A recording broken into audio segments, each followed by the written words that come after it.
नौकरी में दिल नहीं लग रहा था हमारा। आप किसी चीज़ को करने के लिए बने और आप वो चीज़ नहीं कर पा रहे हो तो आपको वो नौकरी में भी मज़ा नहीं आएगा। 10-12 हज़ार अगर मैं ये काम करके अगर 5 हज़ार भी कमाता हूँ तो मेरे को संतुष्टि रहेगी कि 5 हज़ार मेरी मेहनत के मतलब कि मैं हैप्पी रह के काम करूँगा। तो मेरे को बहुत खुशी हुई महाराज आपसे मिलकर, बहुत ज़्यादा। घाटों पे जलते दियों को मेरा उपहार समझना और अगर मैं इश्क लिखूँ तो ओंकार समझना।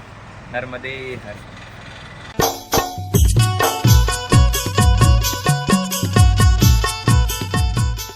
सादर सेवा जोहार, नर्मदे हर आप सभी को। हम फिलहाल हैं जोगी टिकरिया में और हम इंतज़ार कर रहे हैं एक ओमकारेश्वर से आए मित्र बंधु। और सबसे पहले तो वो नर्मदा परिक्रमा वासी हैं जो कि साइकिल यात्रा में निकले हुए हैं अमरकंटक के लिए। तो इसी दौरान वो हमारे डिंडोरी होते हुए अमरकंटक जाएंगे उत्तर तट से। तो हम उसका ही इंतज़ार कर रहे हैं काफ़ी समय से। आप ये देख सकते हैं यहाँ पर ये जोगी टिकरिया का पुल और हम यहाँ पर इंतज़ार कर रहे हैं उनका। वो अभी लगभग 7 किलोमीटर दूर है यानी कि पीछे है। तो उनका इंतज़ार कर रहे हैं हम। तो लगभग 11 बजे से आकर यहाँ पर बैठे हुए हैं और अब बजने को हैं 12। तो अब आप देख सकते हैं इतना लंबा इंतज़ार। तो बस ये प्रेम है और मिलने की चाह है। और भाई साहब से मिलेंगे और मिलवाएंगे आप सभी को। तो हमारे वीडियो के साथ बने रहिए ताकि हम जो मित्र आ रहे हैं उनसे रूबरू करेंगे, उनसे पूछेंगे भी कि किससे प्रेरित होकर ये सफ़र जारी किए हैं। तो बने रहिए हमारे इस वीडियो के साथ।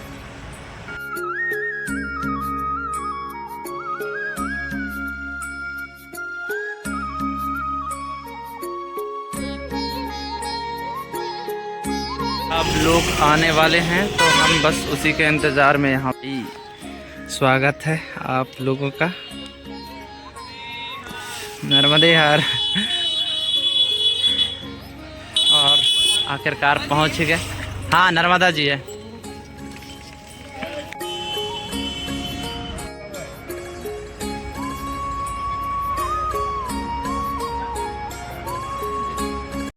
तो फाइनली हम जिसका इंतज़ार कर रहे थे तो वो भाई साहब पहुंच चुके हैं। आप ये देख सकते हैं। हम इनसे फेस टू फेस बात करेंगे और जानेंगे कि इनका सफ़र कैसा रहा और अब तक की दूरी क्या तय किए हुए हैं और इनके जो मन में विचार में चल रहा है उसके बारे में जानने की कोशिश करेंगे। भाई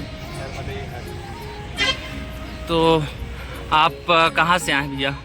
ओंकारेश्वर से परिक्रमा उठाया हूँ पर रहने वाला मैं पुनासा डैम नर्मदा नगर खंडवा डिस्ट्रिक्ट में जो आता है वहाँ का। जी जी जी। तो आपके मन में क्या विचारधारा उत्पन्न हुई कि आप नर्मदा परिक्रमा के लिए निकल गए? विचारधारा तो यही कि सबसे पहले मैं लोगों को देखा कि परिक्रमा क्यों करते हैं कि एक की संतुष्टि और एक कुछ चाह कि मैया मेरे को ये चाहिए। जी जी है ना।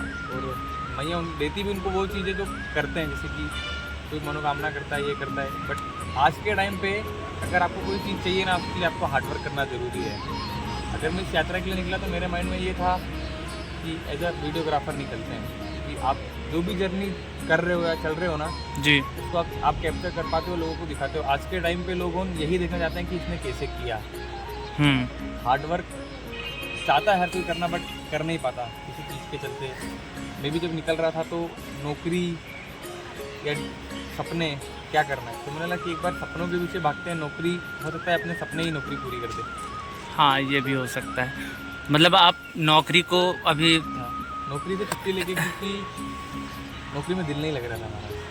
अच्छा हाँ हाँ। एक चीज़ क्या होता है कि आप किसी चीज़ को करने के लिए बने और आप वो चीज़ नहीं कर पा रहे हो तो आपको वो नौकरी में भी मज़ा नहीं आएगा। 10-12 हज़ार अगर मैं ये काम करके अगर 5 हज़ार भी कमाता हूँ तो मेरे को संतुष्टि रहेगी कि 5 हज़ार मेरी मेहनत के मतलब कि मैं हैप्पी रह के काम करूँगा। हाँ हाँ। तो ये भी बिल्कुल सही आपने कहा कि अगर जिस चीज़ में दिल नहीं लग रहा है उसको अगर आप ज़बरदस्ती करते हो तो दिल ही नहीं लगता। पैसा भी कितना मिले पर मन नहीं लगेगा कि भाई ये चीज़ मेरे काम की नहीं है। तो आप पैसा कमाओगे और चीज़ें मर रही है आपकी। तो ये नर्मदा परिक्रमा बचपन से दिली ख्वाहिश थी या फिर अब जानते जानते आपने इस चीज़ को चुना? बचपन से तो मैं नर्मदा जी के किनारे रहा हूँ मतलब कि हाँ। मेरा जन्म वहीं हुआ है मतलब उस क्षेत्र में ही हुआ है।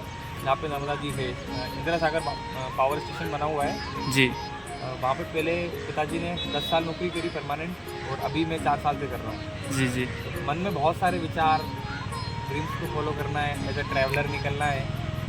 तो एक मन में विचार है कि अगर अपने लाइफ की जर्नी को स्टार्ट करना है ना, तो परिक्रमा से अच्छा कोई मार्ग नहीं है। अच्छा जहाँ पे भक्ति के साथ साथ आप ट्रैवल करने को भी मिलता है, मतलब जो मेरी धारणा है। बाकी लोग आस्था से निकलते हैं, लोग जी आस्था से करते हैं, बट मेरे को जानना था कि हम इस एज में क्या कर सकते हैं एज अ ट्रैवलर, हाँ जो धर्म से भी जुड़ा हो और नई नई जिज्ञासाओं को जागृत करता हो। जी बिल्कुल आप यात्रा पे निकलते हो ना, तो आपको हर वो चीज़ अनुभव होती है जो आप कहीं पे पहाड़ों में भी जाओगे, वादियों में, गोवा जाओगे, जहाँ पे भी जाते हो, जी जी इन सबका एक मिक्स जो प्रारूप है ना, हाँ वो नर्मदा किनारे आस्था के रूप में मिलेगा आपको। हाँ ये तो है। आस्था के रूप में ऐसा कि अगर आपके मन में कोई भी चाह है कि भैया ये चीज़ होना चाहिए, थोड़ी सी कठिनाइयाँ रहती है, बट ये आपकी परीक्षा है कि आपको हर चीज़ ऐसे ही नहीं मिलती। जी जी जी। और भैया मैं एक और चीज़ जानना चाहूँगा, जैसे आपकी प्रोफाइल मैंने चेक की इंस्टाग्राम की, तो आपके अच्छे खासे फॉलोअर्स हैं, तो आप वीडियोग्राफी फोटोग्राफी में भी इंटरेस्ट रखते हैं, तो आप हमें इसके बारे में बताइए, क्योंकि मैं भी काफ़ी ज़्यादा इंटरेस्ट रखता हूँ इनके बारे में। जो प्रोफाइल है ना, जी वो सिर्फ मेरी आंखों की कहानी है जो मैं कैमरा के ज़रिए लोगों तक पहुंचाता हूँ। जी जी है ना, और वो जो फॉलोअर्स के नंबर हैं जी वो मेरी लिखावट है, मतलब कि आंखों से जो मैं लिखा हूँ, जो मैं लोगों को बताता हूँ ना, जी जी जितना लोग उसको रिलेट करते हैं उतना लोग उसको देखते हैं कि हाँ भाई ये नंबर होना चाहिए हमारे पास। हम कोई भी चीज़ को अगर संभाल के रखते हैं तो पता रहता है कि यार ये चीज़ अच्छी लग रही है देखने के लिए, हाँ इसीलिए। और यही नंबर है कि यार करते चलोगे ना तो हर चीज़ होती है। मतलब मैं भी धीरे धीरे स्टार्ट किया, हाँ ठीक है, किसी को बीट नहीं करना, अपने आप को बीट करना है कि बस इससे बेटर होना चाहिए, हर बार इससे बेटर होना चाहिए। अच्छा हाँ कि आप किसी को कंपेयर करोगे ना हाँ तो नहीं कर पाओगे कि हाँ वो अपनी जगह पे बेस्ट है, अपनी जगह पे बेस्ट है। उससे सीखो और अपना करो, तो ज़्यादा बेटर लगेगा कि हाँ मैंने कुछ पहले से बेटर किया। हाँ थैंक यू।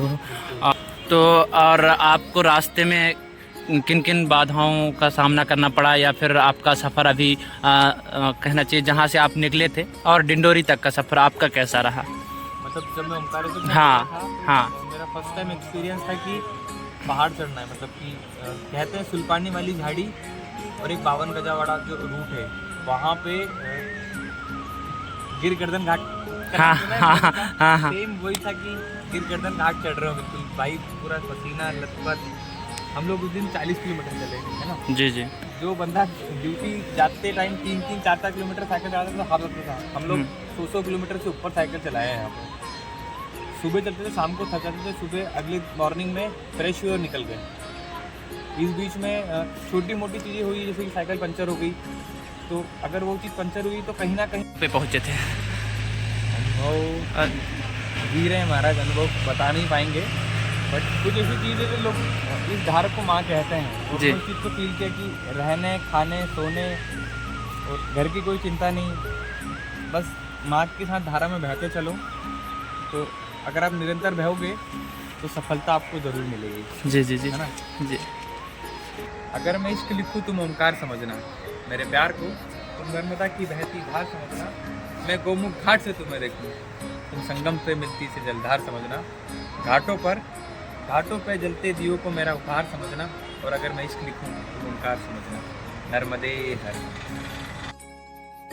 तो अब हम यहाँ से निकल रहे हैं, और हमने जो भी भेंट स्वरूप इनको देना था वो हम दे चुके हैं। तो अब भैया लोगों को विदा कर रहे हैं, और इनकी जो यात्रा है उसको मंगलमय बनाने के लिए शुभकामनाओं के साथ हम विदा देंगे। नर्मदे हर। तो भैया आपको बहुत बहुत शुभकामनाएं अपनी यात्रा को मंगलमय बनाने के लिए और सफल बनाने के लिए। नर्मदा माई आपकी यात्रा को सफल करें, और हो सके तो आप वापसी में हमसे मिलते आइए, मिलते जाइएगा। डिंडोरी जैसे वापस आते हैं तो यहाँ से फिर आप मंडला के लिए निकल जाइएगा। मंडला हमको जाना ही पड़ेगा। हाँ, तो वापस आना पड़ेगा आपको डिंडोरी, तो डिंडोरी से मंडला आप जाएंगे।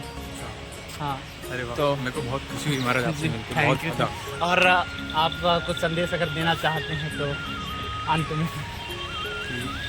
सपनों को छोड़ो मत, है ना, और पीछे लगे रहो, कभी ना कभी तो होगा। जैसे कि मैं भी निकला हूँ ना जी और आपसे मिल पा रहा हूँ, तो ये कहीं ना कहीं मेरे ड्रीम्स और मेरे लगन के कारण है कि मैं आपसे मिल रहा हूँ और इतनी बात कर पा रहा हूँ।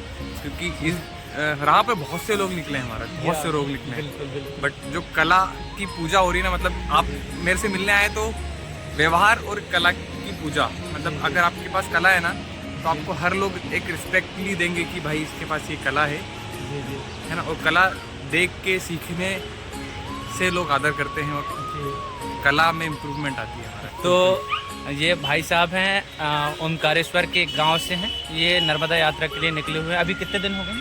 आज 25वां दिन है हमारा। आज 25वां दिन है। तो 25वां दिन में हमारे डिंडोरी के जोगी टेकरिया घाट पर पहुंचे हुए हैं, तो हम इनसे मिले हुए हैं, रूबरू हुए और बहुत अच्छा लगा बात करके। आप और इन्हीं वाड़ियों को विराम देते हुए हम अब भाई साहब को विदा देते हैं। नमस्कार, नर्मदे हर, सादर सेवा जोहार। तो हम भाई इनको विदा कर चुके हैं और हम जा रहे हैं डिंडोरी की तरफ।